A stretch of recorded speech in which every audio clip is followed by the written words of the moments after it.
摇下车窗，让青草的气息灌满胸膛。视线所及是铺展到世界尽头的绿毯，车轮丈量着风的轨迹，云影掠过旷野，边境线在脚下舒展。这个夏天，我带着父母开启了一场行程3000公里，历时7天6夜的呼伦贝尔大草原自驾。本部影片主要介绍这次自驾的行程路线、旅行第一站赫城齐齐哈尔的游玩内容，以及草原自驾需要注意的地方。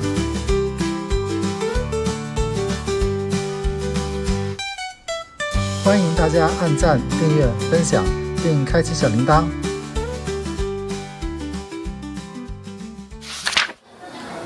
到达呼伦贝尔前，在有着国际烤肉美食之都美誉的齐齐哈尔稍作休整，品尝了以中国和牛为食材的齐齐哈尔烤肉，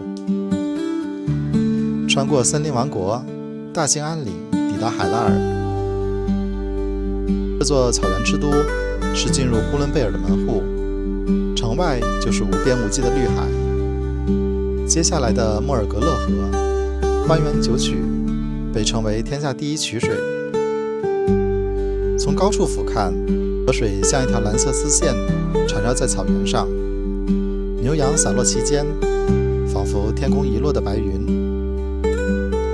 向北到达中国面积最大的湿地额尔古纳湿地，因为天气的原因，只在门口稍作停留。继续向北的恩和俄罗斯民族乡，是一抹意外的异国色彩。木刻楞房子，蓝白色的窗框，空气里飘着都是咧白的香味，让人忘记自己还在中国境内。沿着最美边境公路331国道前行，一边是中国的草原，一边是俄罗斯的田野，跨越国境的风景在眼前缓缓展开。在满洲里，东方与西方在这里相遇，哥特式、东正教堂、欧式街道交织成童话小镇。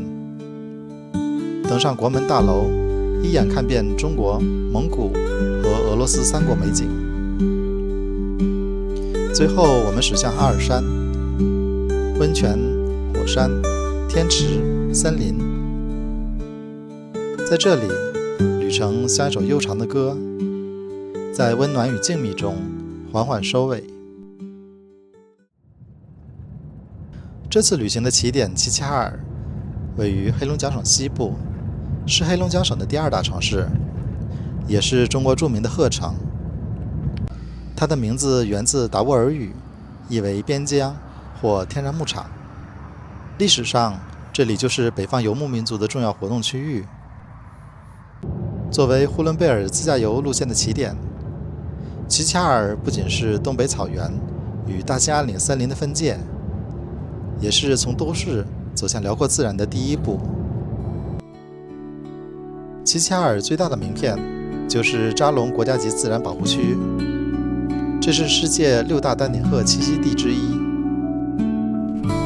这次因为时间有限，遗憾错过，但这也是下次再来的最好理由。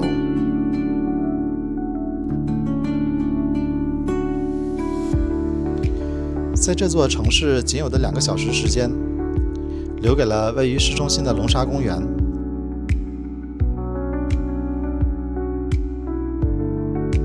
龙沙2字源于《后汉书·班固传》中的“坦布葱雪，直指龙沙”之句，意指塞外边陲之地。清代刘人方士稷著有《龙沙纪略》，专记齐齐哈尔等地的风土人情。后来龙沙便成为了齐齐哈尔的别称，公园因此得名。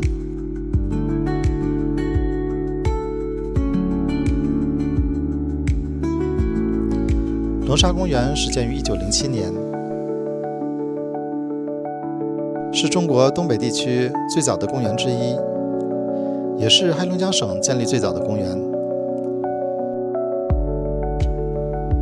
龙沙公园不仅仅是一个市民公园，它更是一座露天博物馆，浓缩了齐齐哈尔的自然风光、历史变迁和文化精髓。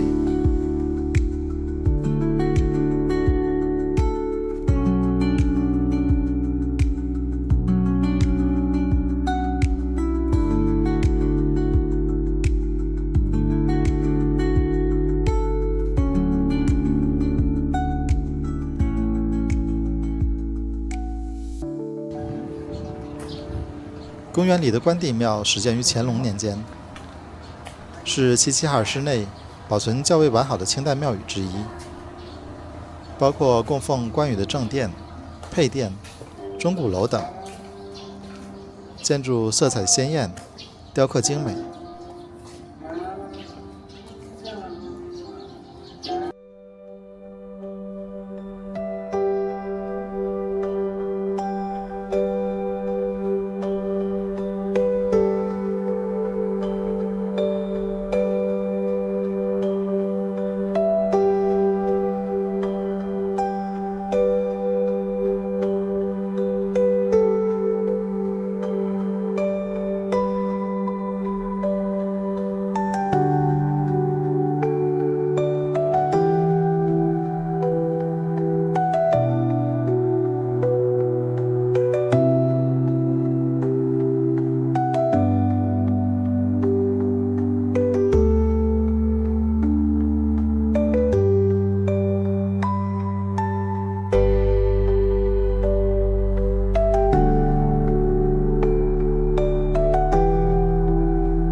望江楼是龙沙公园乃至齐齐哈尔的标志性建筑和核心景点，是一座典型的清代古典楼阁，3层4面，飞檐翘角，雕梁画栋，气势恢宏。据说登楼可俯瞰公园全景，远眺蜿蜒流淌的嫩江，而得名望江楼。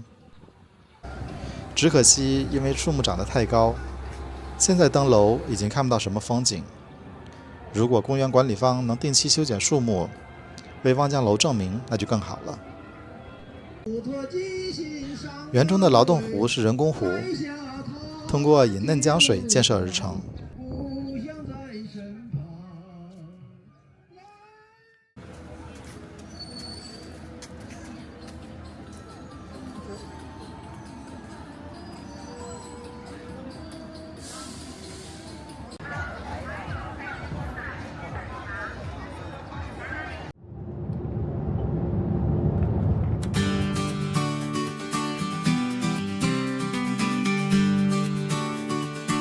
离开齐齐哈尔，向西就正式进入大兴安岭林区。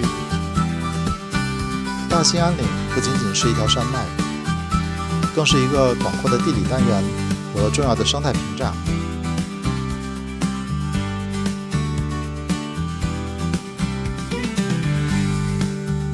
西侧是呼伦贝尔高原草原，东侧缓缓过渡到松嫩平原。大兴安岭拥有广袤的寒温带针叶林，是中国最大的原始林区，也是众多珍稀动植物的家园。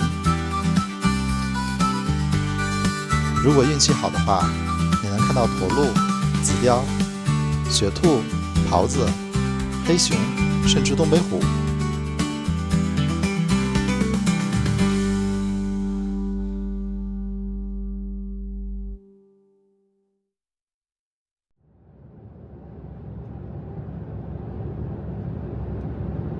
草原自驾有其特殊性，提前做好准备至关重要。以下是精心整理的草原自驾小贴士，可以助您安全畅游草原天路。